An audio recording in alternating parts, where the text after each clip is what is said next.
So where we are today with Mr. Gilman being on a U.S. government plane on his way home with his mom to the United States is the result of, one, a sense of urgency that the White House took very seriously and decided to leverage all of their effort. Two, quiet diplomacy on the part of many government professionals, including Special Envoy Steve Witkoff, Secretary of State Marco Rubio, and others. And ultimately, the realization by the Russian government that Mr. Gilman wasn't some pawn in a geopolitical game. He was a guy that was dying in their custody, a former Marine that, to our sense, was wrongfully detained, and they agreed to this humanitarian release, which was thankfully the absolute right course of action.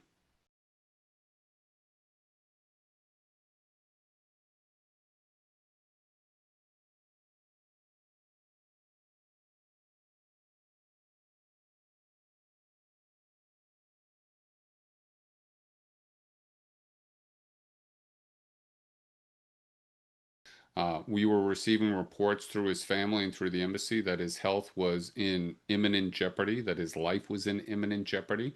The fact that he had been transferred from a prison to a hospital over 50 days ago, was having to be fed through a tube, was unresponsive. All of these things made everyone's sense of urgency realize, no, we need to make this happen right now, or else he may not come out of this. Присаживайся, ты, может быть, не понимаешь, не понимаю. Не понимаешь принять решение. Она спросит. Пока есть мелкая частица надежды на обмены. The Russian government realized Mr. Gilman should not be some kind of pawn in a geopolitical struggle, in the great power competition between the US and Russia, that he is a former Marine, an American citizen that was detained, we assert again wrongfully under false charges, but they realized, look, there was no concession being granted if they release him. They're not losing any geopolitical power position by releasing him. This is a humanitarian release. It was the right thing to do. We're thankful that it happened. We still have 5 other Americans that we need to do the same thing for now.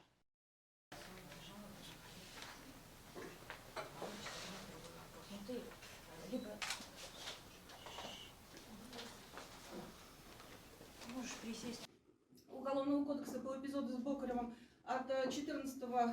Американское посольство мне говорило, что завтра будет собрание Конгресса, перед которым будут. Well, I've been on the phone with the other families all morning long since this news broke. We tried to give them advance notice too. They all asked the question, so what does this mean for my loved one? Our response is, we hope that this means we can gain some momentum, some traction to replicate a release for their loved one as well. They are all sitting on their edge of their seats, absolutely thankful, grateful to see Mr. Gilman come home, so joyed for that family, but they want to experience that same joy for themselves.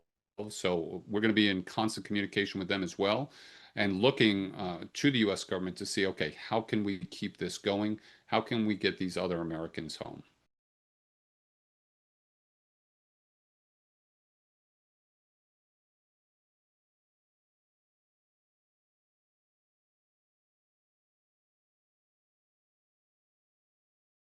When we see things like this happen, people keep asking, what's the process and who's involved?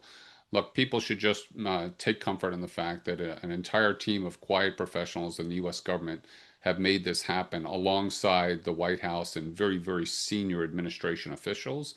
But it demonstrates that when America wants to do something and there's a sense of urgency to get an American out of harm's way, it can happen.